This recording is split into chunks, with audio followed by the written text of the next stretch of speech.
What's up, Greg? It's your boy Danny, back with another really interesting episode of how to watch a YouTube video. In this video, I'm going to be taking you through a step-by-step guide at how to sit very still and look at a screen playing a YouTube video for its entire duration. Speaking of things that everybody should know how to do, have you guys ever been on WikiHow? I think I've been on a few times to look up things like how to tie a tie or, how to change your spare tire or something like that. It seems like this website has an article on pretty much everything you'd ever need to know. They've got, step-by-step instructions and illustrations so that you can really get the point. But while they do have articles on everything you would ever need to know, I've also recently discovered that they have articles on everything that you would never need to know. Whether it's because you already know how to do these things, or because it's just something that nobody needs to know how to do anyway. Over the past couple days, I've been scouring WikiHow because I keep finding the most ridiculous articles, and it's like, who is reading these? And who is writing these? Also, guys, we got a sponsor on today's video, Squarespace. If you're looking to design a professional looking website, go to squarespace.com/Danny to get 10% off your first purchase. To me, it seems like a lot of WikiHow articles are written by aliens or robots to try to teach other aliens or robots how to act like humans so they can blend in. How to have a Build-A-Bear school. If you want smarter Build-A-Bears, try making them a school and running it for them. This is something you can do for an afternoon or for a long time, depending on how much you enjoy it. That's like how any hobby works.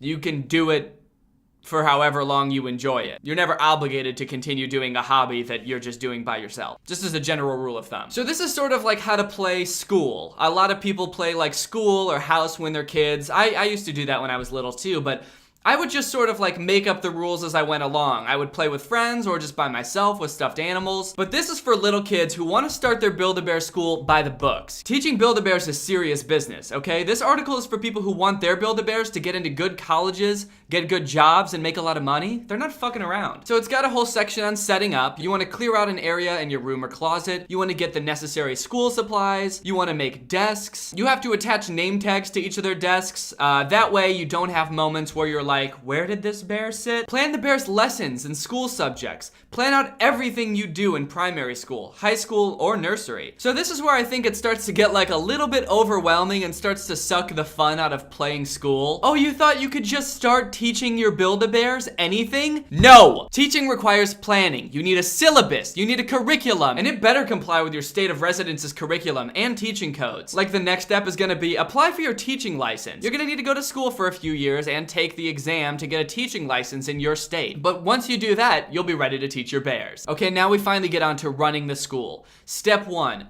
Host an assembly to begin with. Tell your bears everything they should know about the school and what they'll be learning. Welcome, students, to this Build-A-Bear school for gifted bears such as yourselves. I have planned extensively over these past few months for the coming semester. You will be studying foreign affairs, thermodynamics, and medieval Latin. I expect that you put as much work into learning as I did planning this semester. Now, I have assigned you all seats with name tags. Please take a seat. Get the bears ready for their first lesson. Teach them the basics first. Mathematics, English, science and geography, and handwriting. Feel free to include other classes like art and PE. Yeah, gotta get those bears nice and fit. Don't want any weak-ass bears in my school. My bears are gonna be ripped. Don't be strict. If the bears are naughty, stand them in the corner or something so that they learn from their mistakes when they do get punished. Remember to reward them too. Be a nice teacher. Don't slap them with a ruler or anything like that. What? I wasn't going to. You don't need to tell me that. I'm not gonna beat my students. Who do you think I am? Set some homework. When you've been running your school for quite some time and your pupils are more capable of learning, give them reading books and homework. You can even have them sit exams and award them certificates that you've made. Keep on planning when you can. Okay, this is getting to be a really big commitment. I could imagine being a kid reading this and just like, I just started this as something fun to do in my free time. Like they just started this one day because all of their friends were busy or something and so they wanted something to do and so they started playing imaginary school with their Build-A-Bears. But now like a few months have gone by and all their friends are calling this kid and he's just like, I'm sorry you guys, I really don't have time right now. I have to grade homework and prepare these exams and finals are coming up and then after that I've got to plan the next semester. I really don't have time to hang out right now. My bears need me. Earlier I mentioned that there are articles on WikiHow that I believe don't need to exist because I don't think that anyone should ever need to know how to do these things. I believe that this article, How to Freak People Out, falls into this category. This one is some of the weirdest shit I've ever seen. Do you feel bored, hyper, and mischievous all the time? possibly simultaneously. Don't just sit there. Use your energy to freak your friends out. Yeah, don't just sit there, dude. Get out there and freak the shit out of somebody. What are you doing? It's the perfect cure for boredom. All you need to get started is a creative mind, a little bravery, and a hint of insanity. I think maybe a little bit more than a hint of insanity. Use common sense with these tricks. Don't do anything that will get you in trouble. It said all you need to get started is a creative mind. I think if you're reading an article on how to freak people out, the creative mind ship has already sailed. Like, if you can't think of a single way to freak somebody out without reading an entire article on WikiHow about how to do it, I don't think that you have a creative mind. I think it's pretty safe to say. Method number 1, speaking oddly. One surefire way to freak people out is casually saying things in public that are bizarre or troubling to the average person. You can experiment with speaking directly to people or purposely allowing them to overhear personal conversations. Again, I'm really confused about who this article is for. This article has 300,000 views. That means 300,000 people went out of their way to look at an article called How to Freak People Out. They really thought that they would learn something of value from this article. Be loud. Wow, that's great advice. If you want to freak people out, just be loud. Why didn't I think of that? Making loud emotional outbursts is a sure way to shock, frighten, and otherwise freak out people around you. Okay, yeah, annoying the shit out of people is definitely a good way to freak people out. One of the weird things about this article is that it's sort of written like, if you do these things, everybody is going to think that you're crazy. You'll really get them and you'll really trick them into thinking that you're crazy. When in reality, if you read this article on how to freak people out and then you followed these instructions, you actually are crazy. So they're right to think that. Make reasonable decisions about when to be loud though. Don't shout anywhere that you're likely to get yourself into trouble or cause a serious incident, like in a movie theater, in a room where a test is taking, or around police. Yeah, you definitely don't want to just walk up to cops and start screaming because they'll think you're crazy, which you are. Dancing like there's no tomorrow. Dance like a fool. A high energy approach can go a long way when it comes to freaking people out.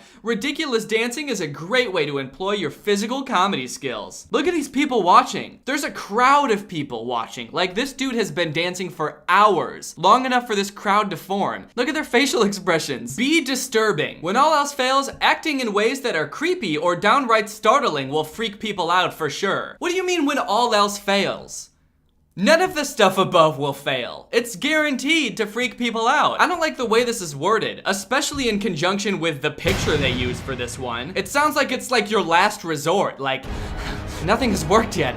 I can't freak people out, but I've got nothing to lose now. I'm just gonna go out and be disturbing. Use common sense here. Don't do anything that will get you arrested. Okay, I don't know what the fuck is going on in this picture, but there is no way that whatever this is isn't going to get you arrested. It's definitely not gonna end with like you both laughing and going about the rest of your day. This dude's got like fangs and blood dripping from his mouth. It looks like he just popped out of a bush so he could chase a woman in the park. Ooh, that's kind of a harmless prank. Making a woman think she's about to get kidnapped or murdered. Okay, here's another article for something that you should probably know how to do without reading an article. It's how to pretend to be asleep. This should probably be about the easiest thing in the world to do. You just lay still with your eyes closed and breathe. It's not even really learning how to do something so much as learning how to not do anything else. Because you're literally doing like as little as possible. Here's the description for this article. Maybe it's your turn to get up with your newborn. Maybe your mom doesn't pester you when she thinks you're catching some Z's. Maybe your roommate always wants to talk to you when she comes in late. Whatever the reason, we all pretend to be asleep every once in a while. But there are more nuances to pretend sleeping than lying still and fake snoring. Okay, just one thing. This is like a really wide range of applications that go from a harmless like, oh, I don't want my mom to talk to me because I just am a teenager and I don't want to have any responsibilities today, to like, I'm in this marriage, right, that's based on lies, you see, and I have this kid that I don't give a shit about, and I'd really like to catch some extra Z's while my wife goes and takes care of it. Also, pretending to be asleep only works as long as the person that you're pretending to isn't willing to try waking you up, which I feel like in that case, the case of the newborn, the wife would be willing to wake up her husband and say, hey, it's your turn to wake up the baby. Otherwise, you're just gonna like lay there and still pretend to be asleep while your wife is like shaking you and saying, hey, Get up! Because that's not pretending to be asleep. That's pretending to be dead. So this article covers all the basics: breathing slowly and deeply, breathing at regular intervals, which shouldn't be a problem or even a question. Then it says alter your breathing slightly if you're pretending to sleep for a while. How long are you pretending to be asleep for, dude? You've got to raise that kid eventually. You can't just sleep through its entire childhood. Yeah, I love my dad. Hey, how come you never talk about your dad? What's he like? I never met my dad. Oh. He walked out on you guys when you were little or what? No, that's the thing. He lives in our house. It's just, he's been asleep for like 18 years. We've tried waking him up, he won't. Some of the comments on this are really good too. What if someone is in the room, then closes the door to make it look like they left, but they did not leave, and you open your eyes and they see that you're awake? How is that even a question? Like, you got caught.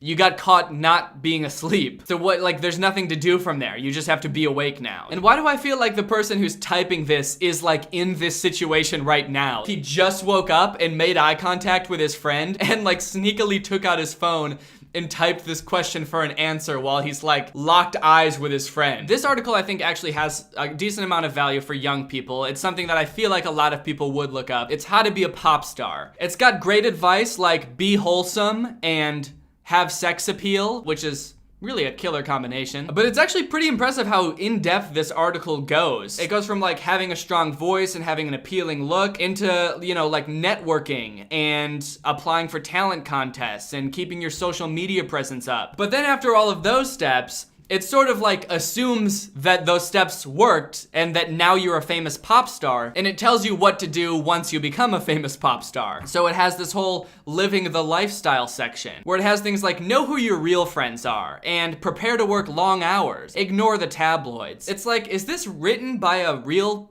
famous pop star? Because otherwise, how, like, where are they getting this advice from if they haven't lived the experience of a famous pop star? And this article has some pretty good questions as well. What if the fans want to be your boyfriend or girlfriend? Dude, did you seriously just read this entire article about like how much work it takes, how you have to constantly be working and improving your voice and your sound, you have to network, and you were just like, oh yeah, all that shit's easy, I don't have any questions about that, but once I become a pop star, like what if they want to date me? I promise you that is not the hardest thing about becoming a pop star. How do I get started? Did you not even read the article?